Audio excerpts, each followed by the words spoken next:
আমরা তো চাই আল্লাহর হাবিবকে দেখতে, দেখতে চাই না? আমরা চাই আল্লাহকে দেখতে, এক নজর আল্লাহকে দেখতে, যার জন্য আমল করি, যার জন্য রোজা রেখেছি, যার জন্য আমাদের জীবন মরণ, আমরা সেই আল্লাহকে দেখতে চাই। তবে এই দুনিয়ায় আল্লাহকে দেখা যাবে, আল্লাহর জান্নাতে গেলে আল্লাহকে দেখা যাবে। সেদিনের অপেক্ষায় আছি। সবাই কি আছেন? সেই দিনের অপেক্ষায় থাকতে হবে না? কি পরিমাণ সম্মান, কি পরিমাণ ইজ্জত আল্লাহ পাক আমাদেরকে দান করেছেন, আপনি কল্পনা করতে পারবেন না। আপনি যদি বুঝতেন, আপনি যদি জানতেন আপনার সম্মান কত বেশি আল্লাহর আকাশে, আপনি যদি বুঝতেন, আপনি যদি জানতেন আল্লাহর আরশে আপনার সম্মান কত বেশি, তাহলে জীবনে কোনোদিন গুনার কাছেও যেতেন না। এত সম্মান, এত ইজ্জত আল্লাহ পাক আমাদেরকে দান করেছেন। সুবহানাল্লাহ। সম্মানিত হাজিরিন, আমার ভাইয়েরা, এই 6 রোজার ব্যাপারে ফজিলত সম্পর্কে বলতে গিয়ে কিতাবের মধ্যে সুফিয়ান সাউরি রহমতুল্লাহ আলাইহির একটা কথা নকল করা হয়েছে। সুফিয়ান সাউরি বলে, আমি মক্কাতুল মুকাররমায় 3 বছর ছিলাম। কত বছর? মক্কা কি ভালো জায়গা না? হ্যাঁ, মক্কা ভালো জায়গা না?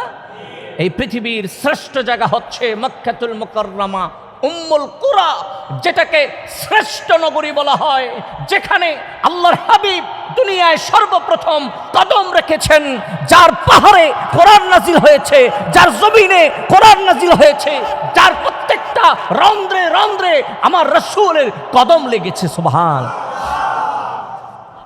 সুফিয়ান সাউরি বলে যে আমি 3 বছর কাটাইছি মক্কাতুল মুকাররমায়।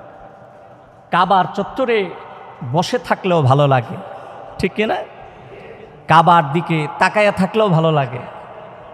সওয়াব আছে না?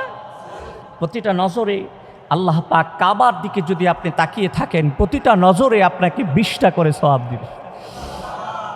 ভাইয়ের আমার, 20টা করে সওয়াব আল্লাহ আমাদের কি দিবে?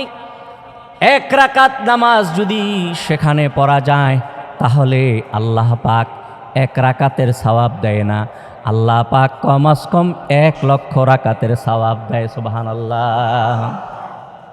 মুহাম্মদ সাল্লাল্লাহু আলাইহি ওয়াসাল্লামের উম্মতের সওয়াব সবসময় একরকম থাকে না।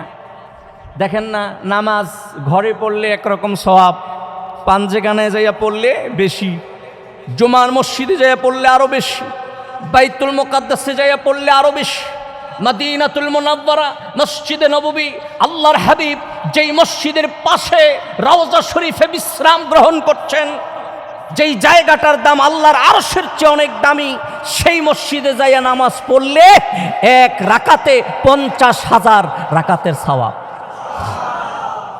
আর আল্লাহর ঘরে কাবার চত্বরে যাইয়া নামাজ পড়লে 1 রাকাতে 1 লক্ষ রাকাতের সওয়াব। সুফিয়ান সাউরি বলে, আমি বাইতুল্লাহর কাছে 3টি বছর ছিলাম। আমি কাছাকাছি থাকতাম, বাসায় বেশিক্ষণ থাকতাম না, আমার রুমে বেশিক্ষণ থাকতাম না, কাবার চত্বরে কাবার আশেপাশে থাকতাম। আমি প্রতিদিন দেখতাম মক্কার একজন বাসিন্দা দুপুর বেলায় আসতো। সুবহানাল্লাহ। তিনি ছিলেন মক্কার বাসিন্দা, মক্কা নগরীর বাসিন্দা। সুফিয়ান সাউরি বলে, আমি দেখতাম প্রতিদিন তিনি আসতেন, আমাকে সর্বপ্রথম দেখতেন, আমারে সালাম দিতেন, আমার সাথে মুসাফা করতেন, আমার সাথে কথা বলতেন, তারপরে তোয়াফ করতেন। দীর্ঘ টাইম তোয়াফ করার পরে আবার যাওয়ার সময় আমার সাথে মোলাকাত করে চলে যাইতেন। এভাবে কথা বলতে বলতে, সালাম কালাম হতে হতে তার মধ্যে আমার মধ্যে একটা ভালোবাসার সৃষ্টি হয়ে গেল। সুবহানাল্লাহ। কথাবার্তা বললে কি ভালোবাসার সৃষ্টি হয় না? একজন আরেকজনকে দেখলে, আল মুসলিম আখুল মুসলিম, এক মুসলমান আরেক মুসলমানের ভাই, শত্রু না। একজন আরেকজনকে দেখলে ভালোবাসা, হৃদ্যতা সৃষ্টি হয়, ঠিক কিনা বলেন? সম্মানিত হাজিরিন, আমার ভাইয়েরা, সুফিয়ান সাউরি বলে, 3টি বছর আমি ওই মক্কাতুল মুকাররমায় কাটাইলাম। 3টি বছর আমি লাগাতার দেখলাম এই মানুষটা প্রতিদিন আইসা এখানে তাওয়াফ করে, নামাজ পড়ে, জিকির আজকার করে। হঠাৎ করে আমি তাকে দেখতে পাচ্ছি না, আমি তার তালাশে নেমে গেলাম। খোঁজ করতে করতে আমি তার বাড়িতে গেলাম, যাইয়া দেখি আল্লাহর ওই বান্দাটা অসুস্থ হয়ে ঘরের মধ্যে পড়ে আছে। আমি জিজ্ঞাসা করলাম, ভাইরে তুমি এখন তোয়াফে যাও না, তুমি এখন বাইতুল্লাহ যাও না, আমি তো তোমার জন্য পেরেশান হয়ে গেছি, তুমি কি যাইবা না?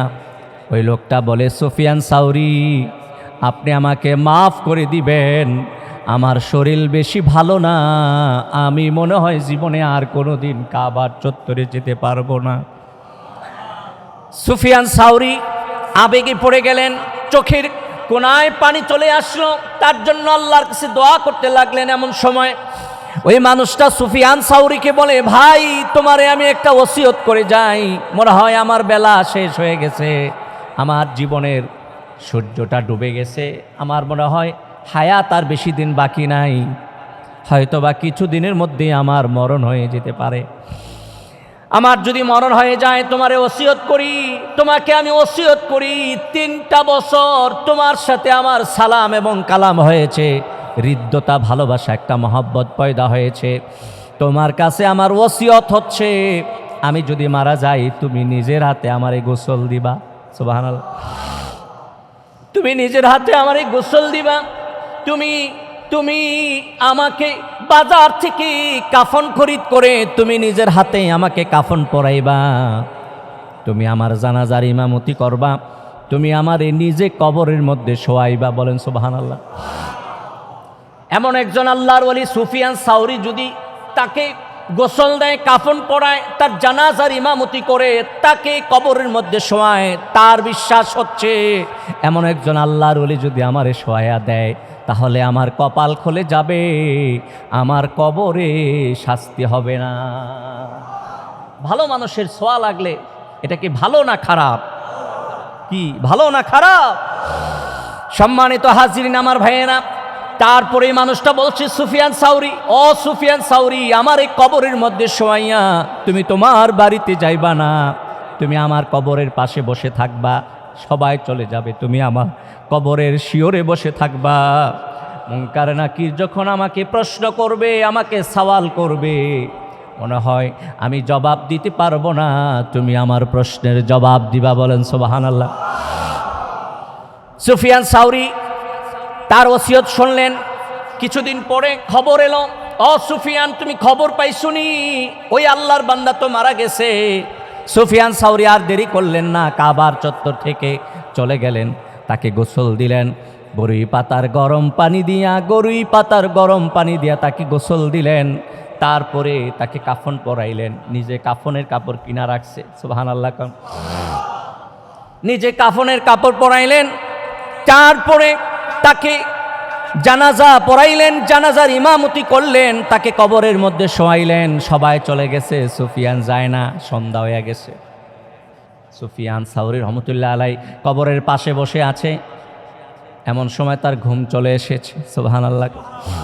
কে জানি ডাক দিয়ে কয়, হে সুফিয়ান, ও সুফিয়ান, ইয়া সুফিয়ানু লা হাজাতা লাহু ইলা হিফজিকা ওয়া তালকিনিকা। সুফিয়ান রে, তার লাশটাকে তোমার হেফাজত করা লাগবে না, তার লাশটাকে তোমার হেফাজত করা লাগবে না, তাকে প্রশ্নের উত্তর দেওয়া লাগবে না, তার প্রশ্নের ব্যবস্থা স্বয়ং আল্লাহ নিজেই করে দিয়েছেন। বলেন সুবহান।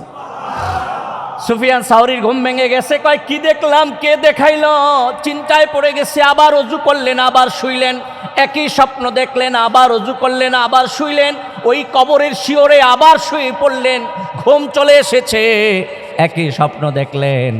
সুফিয়ান সাউরি সর্বশেষ বলে, কেন তাকে আল্লাহ তাআলা এত বড় মর্যাদা দিলেন যে কবরের প্রশ্নের উত্তর তার দেওয়া লাগলো না? কেন আল্লাহ এত বড় সম্মান দিলেন আমি তো বুঝলাম না। কয়, সুফিয়ান রে শোনো, সে রোজার মাসের রোজা সবগুলি রাখছে, আর শাওয়াল মাসের 6টা রোজাও রাখছে, এই কারণে আল্লাহ তারে এত বড় মর্যাদা দিয়েছে। ও মুসলমান ভাইয়েরা, আসুন, 6টা রোজা বেশি বড় কিছু না, অনেক বেশি কষ্ট হবে না। আসুন আমরা 6টা রোজা রাখি, নিজেও রাখি, পরিবার পরিজন যারা বুঝের আছে, যারা বড় আছে, বিবিকে বলি, ছেলে সন্তানগুলিকে বলি, আসো আমরা সবাই মিলে 6 রোজা রাখি, আর একসাথে আল্লাহর জান্নাতে আমরা থাকি। সবাই মিলে যদি নেক কাজ করি আমরা কি একসাথে আল্লাহর জান্নাতে থাকতে পারবো না? এখানে আমরা যারা আছি আমরা যদি জান্নাতে যাই আমাদের সাথে কি দেখা হবে না? আমাদের সাথে দেখা হবে। শুধু তাই না, আমরা যেহেতু মুহাম্মদ সাল্লাল্লাহু আলাইহি ওয়াসাল্লামের উম্মত, আল্লাহর হাবিবের সাথেও ওই জান্নাতে আমাদের দেখা হবে।